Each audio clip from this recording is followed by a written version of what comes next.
પાટલી ખાતે આવેલ સવા ભગતની જગ્યા ખાતે 110 વર્ષથી જૂનું રામદેવ પીર મહારાજનું મંદિર આવેલ છે। વર્ષોથી ચાલતા સવા ભગતની જગ્યામાં નક્ષત્ર ચાલુ છે। સમગ્ર ભારતમાંથી લોકો આસ્થા અને શ્રદ્ધા પ્રમાણે રામદેવ પીર મહારાજના દર્શને આવે છે। સ્ટોરી રિપોર્ટ બાદ દિનેશ ગામવા સાથે જયેશકુમાર ઝાલા, ધાંગધ્રા।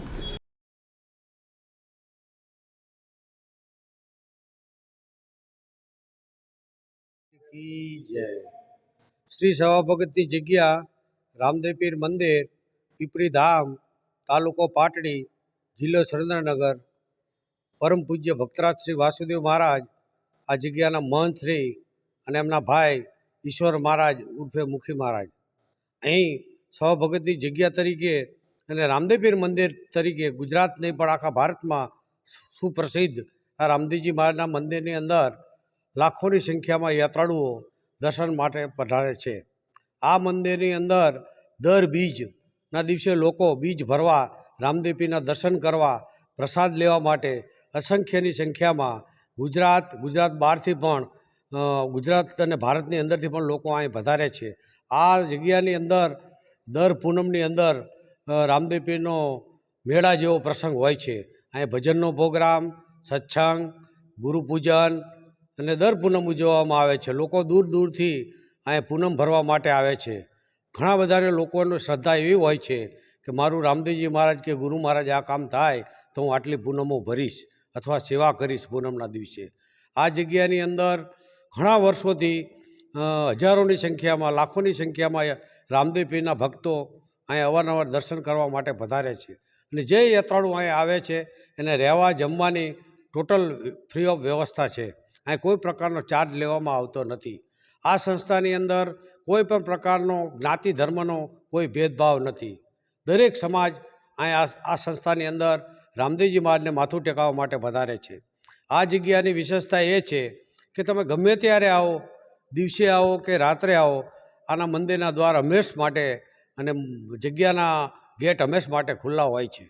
आ जग्यानी अंदर आवता ज दरेक यात्राळुओने मीठो आवकारो मळे, एने पाणी मळे, चानी व्यवस्था मळे, जमवानी मळे अने रात्रि रोकाण करवुं होय तो रूम अथवा हॉल मळे तो एनो पण कोई चार्ज लेवामां आवतो नथी। आ जग्या द्वारा अनंत सेवाकीय प्रवृत्तिओ करवामां आवे छे। जेवी के सवाराम बापू ज्यारे आ संस्था नहोती अने अमारुं घर हतुं त्यारे सवाराम बापू आवे एने टुकड़ो खवरावता। એટલે અન્નક્ષેત્ર મંદિર બન્યા પહેલાં અન્નક્ષેત્ર સવારામ બાપુ ચલાવતા। અંદાજિત 75 થી 80-100 વર્ષ સુધી આ સવારામ બાપુએ નિજ મંદિરમાં પહેલાં અન્નક્ષેત્ર ચાલુ કરેલું, પછી રામદેવજી મહારાજનું નિજ મંદિર, જૂનું મંદિર 110 વર્ષ થયા એ મંદિર પણ છે। અને આ નવું મંદિરનું નિર્માણ આપ જે દર્શન કરી રહ્યા છો એને 25 વર્ષ થયા પ્રતિષ્ઠા મહોત્સવને। એવી રીતે સવારામ બાપુનો એક નિયમ હતો કે ટુકડો અહીંયા હરી ઢુકડો, એટલે પહેલાં ખવડાવવાનું માતમ, પછી આવે એને આવકારો આપવો, એને દર્શન કરે, ગુરુ પૂજન હોય તો ગુરુનું દર્શન કરે, ભગવાનના દર્શન કરે અને આસ્થાનું કોઈ પણ હોય, પોતાને મુશ્કેલી હોય તો રામદેવજી મહારાજને અરજ કરે અને રામદેવજી મહારાજ એનું કામ પરિપૂર્ણ કરે।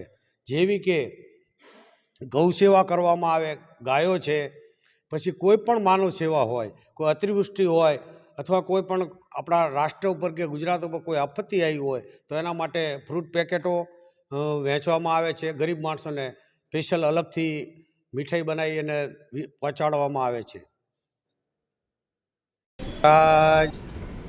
સ્વર્ગસ્થ દિલીપસિંહજી ગંભીરસિંહજી ઝાલાની 5મી વાર્ષિક પુણ્યતિથિ નિમિત્તે યંગ સ્ટાર સ્પોર્ટ્સ ક્લબ દ્વારા ઇન્વિટેશન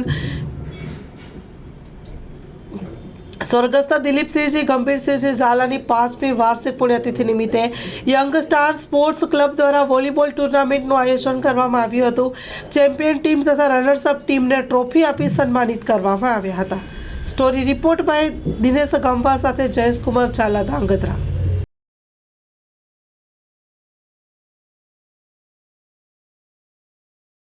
5/12/2024 રોજ સ્વ દિલીપસિંહજી ગંભીરસિંહ ઝાલા એન્જારની 5મી વાર્ષિક પુણ્યતિથિ નિમિત્તે એક ઇન્વિટેશન વોલીબોલ ટુર્નામેન્ટનું આયોજન કરવામાં હતું, જેમાં સૌરાષ્ટ્રમાંથી જામનગર, રાજકોટ, ભાવનગર અને સુરેન્દ્રનગરની તેમજ ધાંગધ્રાની ટીમોએ ભાગ લીધો હતો। ફાઇનલ મેચમાં Dhrangadhra young star sports club અને 7 સ્ટાર સ્પોર્ટ્સ ક્લબ સુરેન્દ્રનગર વચ્ચે રમાઈ હતી, જેમાં ચેમ્પિયન 7 સ્ટાર સ્પોર્ટ્સ ક્લબ અને રનર્સઅપ તરીકે ધાંગધ્રાની યંગ સ્ટાર સ્પોર્ટ્સ ક્લબ રહી હતી। આ બંનેને ટ્રોફી તેમજ રોકડ પુરસ્કાર પણ આ ઝાલા પરિવાર દ્વારા એમના પુત્ર શ્રી પરીક્ષિતસિંહ ઝાલા દ્વારા આપવામાં આવેલ હતું. આ સમગ્ર ટુર્નામેન્ટનું આયોજન એમના પરિવાર વતી તેમજ યંગસ્ટાર સ્પોર્ટ્સ ક્લબ વતી કરવામાં આવ્યું હતું. સમગ્ર ટુર્નામેન્ટ એટલી સરસ રહી હતી કે આવનાર તમામ ટીમોએ એના વખાણ કર્યા હતા. આ ટુર્નામેન્ટને સફળ બનાવવા માટે યંગસ્ટાર સ્પોર્ટ્સ ક્લબ તેમજ તેમના સભ્યોએ ખૂબ જ જહેમત ઉઠાવી હતી. પરિવારના સભ્યો દ્વારા દરેક ટીમના પ્લેયરને ટી શર્ટ તેમજ રોકડ પુરસ્કાર અને ટ્રોફી પણ વિતરણ કરવામાં આવી હતી. આ ટુર્નામેન્ટને સફળ બનાવવા માટે એમના પરિવાર વતી સારું એવું આયોજન કરવામાં આવ્યું હતું. તેમજ આ ટુર્નામેન્ટ ભવિષ્યમાં પણ સારી થાય એવી દરેક દ્વારા શુભેચ્છા પાઠવવામાં આવી હતી. આણંદ પાલિકા દ્વારા દબાણ ઝુંબેશ હાથ ધરવામાં આવતા વાલ દવાલા નીતિ અપનાવતી હોવાના આક્ષેપ સાથે જિલ્લા કલેક્ટરને રજૂઆત કરવામાં આવી. છેલ્લા 2 માસથી આણંદ પાલિકા દ્વારા શહેરના વિવિધ વિસ્તારમાં દબાણ હટાવ ઝુંબેશ હેઠળ દબાણો હટાવવામાં આવતા હોય જેમાં વહાલ દવલા નીતિ અપનાવવામાં આવી હતી તેવા આક્ષેપો થયા છે અને યોગ્ય ન્યાય આપવાની માંગ સાથે જિલ્લા કલેક્ટરને લઘુમતી સમાજ અગ્રણીઓ દ્વારા આવેદનપત્ર પાઠવવામાં આવ્યું. Story report by Nandlal Bhanushali.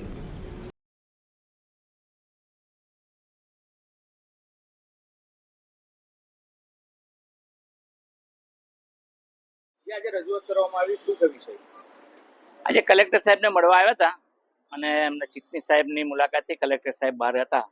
અમે જમીતોલ માહીન તરફથી અને નગરપાલિકાના કાઉન્સિલરશ્રીઓ, કેટલાક મુસ્લિમ આગેવાનો, લઘુમતી સમાજના આગેવાનો, અન્ય સમાજના બી આગેવાનો છે, વિરોધ પક્ષના નેતા અયુબભાઈ બથોલા શેઠ, લઘુમતી સેલના ડિસ્ટ્રિક્ટના પ્રમુખ હિનુષભાઈ મુખી તેમજ અન્ય કાઉન્સિલરશ્રીઓ બધા અમે સાથે આવ્યા કલેક્ટર સાહેબની રજૂઆત માટે.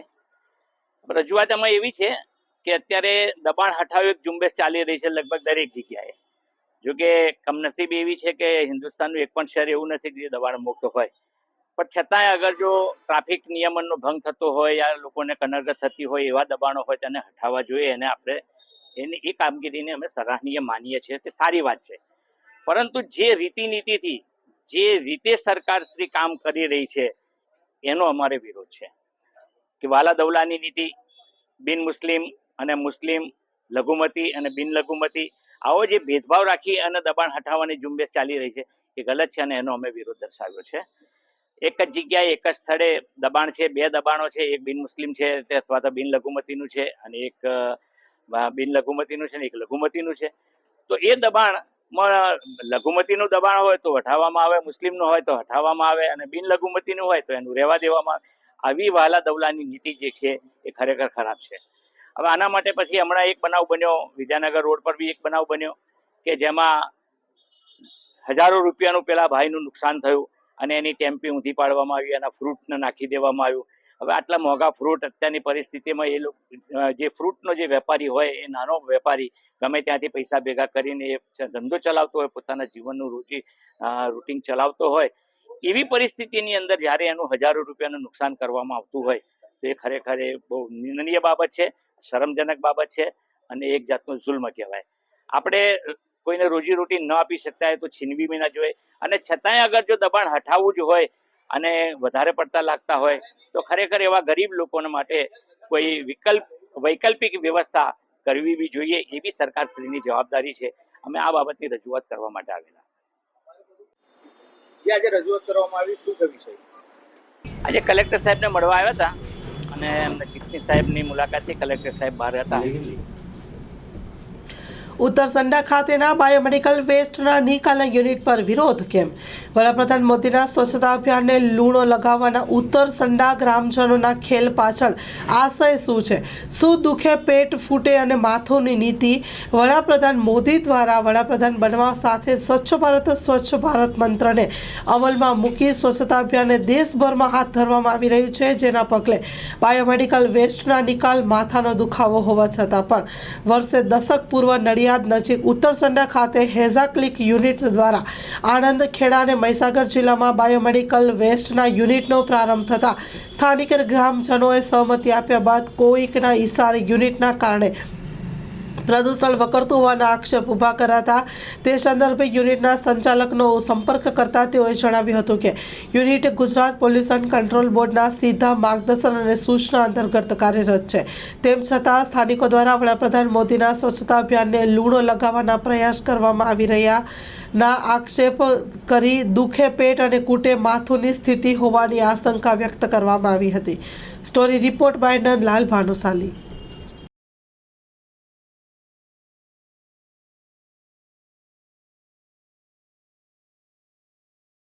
ગામ લોકો આ ખોટી રીતે વિરોધ કરી રહ્યા છે. મેં 2 દિવસ પહેલાં જ બધા વિડીયો જોયા કે ભાઈ આ ગેરકાયદેસર ખોટી રીતે હું યુનિટ ચલાવી રહ્યો છું. ખરેખર આ યુનિટ ગેરકાયદેસર આ રીતે ખોટી રીતે ચાલી જ ના શકે. જીપીસીબીના નોર્મ્સ ક્લિયરન્સ જે આપ્યા હોય એ કોમ્પ્લાયન્સ હું સોલ્વ કરું તો જ મને પરમિશન આપી શકે. અને મને જીપીસીબીએ મારું ક્લોઝર પણ હટાવી દીધું છે, ઓથોરાઇઝેશન પણ આપ્યું છે અને મારું યુનિટ અત્યારે ફૂલ ફ્લેજ ચાલુ છે. એમાં કોઈ એ છે નહીં. બીજું કે ગામના સરપંચ ઈશિત પટેલ જે જીપીસીબીમાં જઈને પેપર બતાવે છે કે ભાઈ આ ક્લોઝરનું કાગળ છે, આ સોસાયટી નજીક છે, તો એ વ્યક્તિ એવું એ પેપર કેમ નથી બતાવતા કે જે તે ટાઈમે આ ફેક્ટરી પર હુમલો કર્યો હતો તે વખતે પહેલું જ નામ એમનું હતું ફરિયાદીમાં અને કોર્ટ સમક્ષ એમને સમાધાન પૂછીશ લખીને આપી હતી કે ભાઈ આ યુનિટથી મને કોઈ વાંધો વિરોધ નથી, અમે ક્યારેય વિરોધ નહીં કરીએ, તમારા સ્ટાફને હેરાનગતિ નહીં કરીએ. એ પેપર મારી પાસે છે, જજ સાહેબના સહી સિક્કા સાથેનું નોટરાઇઝ છે, બરાબર. તો પછી એ પેપર કેમ ન બતાવતા કે ભાઈ અમે સમાધાન પૂછીશ કરેલી છે આ રીતે. ખરેખર ગામ લોકોને અમુકને ખબર નથી કે આ લોકોએ મારી જોડે સમાધાન કર્યું છે એવું આમ, અને ખોટી રીતે કંઈ કરતો નથી. બીજું કે ખરેખર સરકારે ને હું ધ્યાન દોરું છું કે આવા લોકો ઉપર સખતમાં સખત કાર્યવાહી થવી જોઈએ. આ એક યુનિટ સફાઈ અભિયાનનું મોદી સાહેબના સફાઈ અભિયાનમાં કામ કરે છે અને આપણા લોકલાડીલા પ્રાઇમ મિનિસ્ટર છે એમને આ યુનિટ અમારું બહુ સારો ભાગ ભજવે છે સફાઈ યુનિટનો, કે જે હેજાજ વસ્તુ છે એનો અમે નાશ કરીએ છીએ. અને એમાં જો આવી વ્યક્તિઓ રોડા નાખતી હોય તો ભાઈ સફાઈ ક્યાં ગઈ આમ? આ તો ક્લીન ગુજરાત ગ્રીન ગુજરાત છે આખું આમ. મોદી સાહેબનું એક સપનું છે કે ભાઈ આખું ક્લીન ગુજરાત ને ગ્રીન ગુજરાત હું બનાવી દઉં આખું, એ રીતે કર્યું છે, બરાબર. અને એમાં જો આવા યુનિટમાં એ લોકો રોડા નાખે તો બહુ ખરાબ વસ્તુ કહેવાય. એટલે સરકારે ના, મારું ક્લોઝર ઉઠાવી લીધું છે. ક્લોઝર તો 2 વર્ષ પહેલાં ઉઠાવી દીધું છે, પણ અત્યારે મારું જે ઓથોરાઇઝેશન નહોતું, ઓથોરાઇઝેશન એટલે કે હું નવી હોસ્પિટલ કે ડૉક્ટર મેમ્બર ના બનાવી શકું, ત્યાંની હોસ્પિટલનો વેસ હું કલેક્ટ ના કરી શકું ઓફિશિયલી, એ મને ઓથોરાઇઝેશન આપી દીધું છે એ લોકોએ. અને મારું રિવોક પણ એ લોકોએ આપી દીધું. એટલે હું કાયદેસર ઓફિશિયલી દરેક હોસ્પિટલમાંથી વેસ્ટ ઉપાડી શકું અને એનું અહીંયા મારું હું પ્રોસિજર કરી ને એનો હું નાશ કરી શકું. અને મારે ત્યાં જાપાન ટેકનોલોજી સાથેના ઇન્સ્ટ્રુમેન્ટ છે બધા. અત્યારે તમે જુઓ છો, તમે ખુલ્લા માસ વગર અહીંયા ઊભા છો, કોઈ સ્મેલ આવતી નથી મારા યુનિટમાં. એટલું મેં એડવાન્સ ટેકનોલોજીથી મારું યુનિટ મેં બનાવ્યું. અને ગ્રીન ઝોન માટે 15 થી 20 હજાર નીલગિરીના પ્લાન કર્યા છે કે અહીંયા તમે આવો તો ખબર પડે કે ના ભાઈ ગ્રીન ઝોન છે સાથે. આમ તમને મને બસ 10 દિવસ પહેલાં જ એ લોકોએ મને ઓથોરાઇઝેશન આપ્યું છે. અને મને ડાઉટ હતું જ કે અમને ખબર પડશે એટલે ઉહાપો કરશે જ આ લોકો, અને સેમ જ થયું. બાકી હું અત્યારે મીડિયા કોન્ફરન્સ બોલાવવાનો નહોતો કે ભાઈ આપણે આપી ગયું છે તો આપણે કામ કરો, પણ આ લોકો ખોટી રીતે લોકોને ગેરમાર્ગે દોરી રહ્યા છે. એટલા માટે મારે બોલાવવું પડ્યું છે કે તમે લોકોને ખબર પડે કે શું હકીકત છે આમ, કે આ લોકો શું કરવા માગે છે ને શું થઈ રહ્યું છે આમ. આ લોકો ખોટી રીતે રાજકીય રોટલા શેકવા માગે છે, પોતાની ઈગો હટ ના થાય એના માટે ખોટી રીતે. હવે એ લોકો બીજી રીતે ગયા છે કે ભાઈ આ જમીન મેં ખોટી રીતે સહયો કરાવીને લઈ લીધી છે, મેં ભાડા કરાર કર્યો નથી, વગેરે વગેરે બધું આમ. પણ જે છે મારું ફેક્ટ છે. આ લોકો 5 વખત હાઈકોર્ટ ગયા છે. રિસન્ટલી એમનો 2024માં એ લોકો હાઈકોર્ટ ગયા હતા, સેમ ડે ડિસ્પોઝ કર્યું. પછી એ લોકો નડિયાદ કોર્ટમાં ગયા, નામદાર કોર્ટમાં ગયા, તે પછી નડિયાદ કોર્ટમાં ગયા મારી યુનિટ બંધ કરવા માટે, સ્ટે માટે, પણ ત્યાં પણ સ્ટે મળ્યો નથી. બીજું આ લોકો એનજીટી એટલે નેશનલ ગ્રીન ટ્રિબ્યુનલ, ઇન્ડિયામાં એક જ કોર્ટ હોય, પૂનામાં છે, ત્યાં પણ એ લોકો મને તો જાણે નથી, ત્યાં પણ ગયા યુનિટ બંધ કરવા, ત્યાં પણ ક્લીન ચીટ મને આપી દીધી છે અને ડિસ્પોઝ થઈ ગઈ છે. એટલે એનાથી વધારે શું આવે આમ? બરાબર, નામદાર હાઈકોર્ટની ઉપર કંઈ છે નહીં, એની ઉપર આ લોકો એનજીટીમાં ગયા છે. ટૂંકમાં બધી રીતે આ લોકો થાકી ગયા છે, બરાબર. એટલે આમાં કોઈ મેલમેક નથી. મારું યુનિટ કાયદેસર ચાલુ છે, જીપીસીબીના નોર્મ્સ પ્રમાણે જ ચાલુ છે. અને જ્યારે જીપીસીબી આવશે તે વખતે અમે નોર્મ્સ મેન્ટેન કરીશું. એ જે સજેશન આપશે એ અમે અપ કરીશું. અમને અપ કરવા તૈયાર છે અમે. અમારો કોઈ એવો ઇન્ટેન્સ નથી કે આમ લોકો જો સંબંધ બગાડવાના કે અમારા યુનિટથી કોઈની તબિયત કે હેલ્થ ઉપર અસર પડે, એવો કોઈ અમારો ઇન્ટેન્સ નથી આમ. આ એક સેવાનું કામ છે. આ જે કામ જે કોઈ નથી કરી રહ્યું હેઝારિયસ, આ કે આમાં જે આ હેઝારિયસ વસ્તુ છે એમાં કામ કરનારા માણસોનો સારો એવો ખતરો હોય છે. બીજું એજ એ ડૉક્ટર તરીકે હું અહીંયા બેસું છું, બપોર પછી અહીંયા આવું છું, મને મારી પોતાની હેલ્થની પડેલી હોય. જો મારા હેલ્થને કંઈ થતું ના હોય તો ગામ લોકોના હેલ્થનો કઈ સવાલ આવ્યો આમ? એટલે ટૂંકમાં ક્લીન ચીજ છે, ઓફિશિયલી છે. જે સામેવાળા બધા ગેરમાર્ગે દોરી રહ્યા છે, હું ગામ લોકોને સલાહ આપું છું ને બીજા લોકોને કે ભાઈ એમના માર્ગે જતા નહીં. અને જ્યારે કંઈ પેપર જોવું હશે હું અહીંયા છું, મને કહેજો, હું જે પેપર જોયું હું બતાવી દઈશ તમને.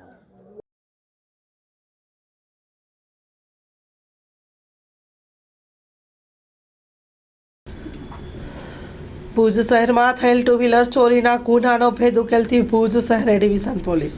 ભુજ શહેર એ ડિવિઝન પોલીસ સ્ટાફના માણસો પેટ્રોલિંગમાં હતા તે દરમિયાન ખાનગી રાહે બાતમી હકીકત મળેલ કે સ્ટાફના માણસો ટેકનિકલ સર્વેલન્સ તેમજ હ્યુમન સોર્સિસ અને નેત્રમ કમાન્ડ કંટ્રોલ હેઠળ સીસીટીવી કેમેરા તથા પ્રાઇવેટ કેમેરાના ઉપયોગથી ગુનાનું ડિટેક્શન કરવા પ્રયત્નશીલ હતા. તે દરમિયાન ચોરીમાં ગયેલ સફેદ કલરની હોન્ડા કંપનીની પ્લેઝર મોપેડ મળી આવેલ છે, જેમાં પકડાઈ ગયેલા આરોપી છે અતુલ ભૂપતભાઈ ચૌહાણ, ઉંમર વર્ષ 21, જેઓ ભુજ મધ્ય રહે છે.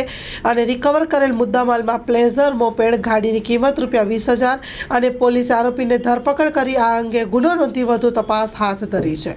સ્ટોરી રિપોર્ટ બાય કિરણ ગોરી સાથે કરણ વાઘેલા, ભુજ. ગુમસુદાની શોધખોળ અંગે Morbi city B division police station દ્વારા તજવીજ ચાલુ કરવામાં આવી છે. વ્યક્તિ અંગે કોઈ જાણ કે માહિતી મળે તો મોરબી સિટી બી ડિવિઝન પોલીસનો સંપર્ક કરવો. Morbi city B division police સ્ટેશનની તારીખ 14/6/24ની ગુમસુદા નોંધ અનુસાર સરવણભાઈ પ્રભાતભાઈ રાઠોડ, જેઓ જાતે આહિર છે, ઉંમર વર્ષ 26 છે, ફ્લોરાની બાજુમાં મોરબી રોયલ પાર્ક સોસાયટી, મૂળ અજીતગઢ, તાલુકો હળવદ, જિલ્લો મોરબીના છે, જે ગઈ તારીખ 10/6/24ના બપોરના 1 વાગ્યા ઘરેથી નીકળી ગયા હતા, કહ્યા વગર જતા રહ્યા હતા. શોધખોળ કરવા છતાં મળ્યા નથી. જેમના અંગે કોઈ જાણકારી માહિતી મળે તો Morbi city B division police સ્ટેશનના અને કંટ્રોલ રૂમમાં જાણ કરવા વિનંતી. Story report by Himanshu Solanki, Morbi. બિનવારસી મૃતકની લાશની ઓળખ થવા તેમજ વાલી વારસ અંગેની જાણ કરવા બાબતે જણાવવાનું કે માળિયા મિયાણા પોલીસ સ્ટેશન મરણ જનાર કોઈ અજાણ્યો પુરુષ, ઉંમર વર્ષ 40 વાળો છે, તારીખ 4/12/24ના વવાણિયા ગામની સીમમાં રણ વિસ્તારમાં બાબભાઈ દૈસરાવાળાના કારખાના પાસે વાણવાળા ઢોળા પાસે મળી આવેલ છે. મરણ જનાર કોઈ બીમારી સબબ મરણ ગયેલ હોય, જે મરણ જનાર કોઈ વાલી વારસ ન હોય અને હાલે મરણ જનારની લાશ મોરબી સરકારી હોસ્પિટલના કોલ્ડ સ્ટોરેજમાં રાખવામાં આવેલ છે. શરીરે પાતળો બાંધો વાને ગૌવર્ણ છે, માથાના ભાગે લાંબા કાળા વાળ છે, દાઢી છે અને શરીરે ભૂખરા કલરનો શર્ટ પહેરેલ છે. જમણા હાથે ત્રાજવેતી હિન્દીમાં ભોલે ત્રોફાવેલ છે. ગળામાં પીળા કલરની ધાતુનું ચેન મળી આવેલ છે. જમણા હાથના કાંડામાં પીળી ધાતુનું કાંડું પહેરેલ છે.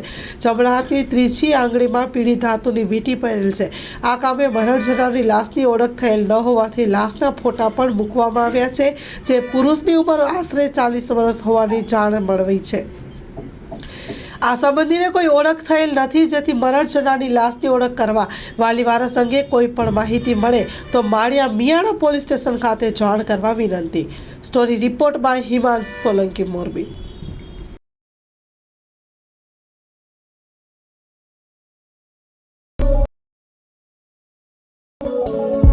શ્રી અનંત ગૃહ ઉદ્યોગ રાજુભાઈ શાહ અને અર્ચનાબેન ચાવડા દ્વારા ગૃહ ઉદ્યોગનું સંચાલન હવે અમદાવાદમાં. કચ્છ ભુજની પ્રખ્યાત હેન્ડમેડ ખાખરા અને રોટલાના પ્રખ્યાત ગૃહ ઉદ્યોગની વસ્તુનું વેચાણ હવે અમદાવાદમાં. તો અમારું સરનામું નોંધી લેશો. વસ્ત્રાપુર તળાવ પાસે, અમદાવાદ, શ્રી અનંત ગૃહ ઉદ્યોગ.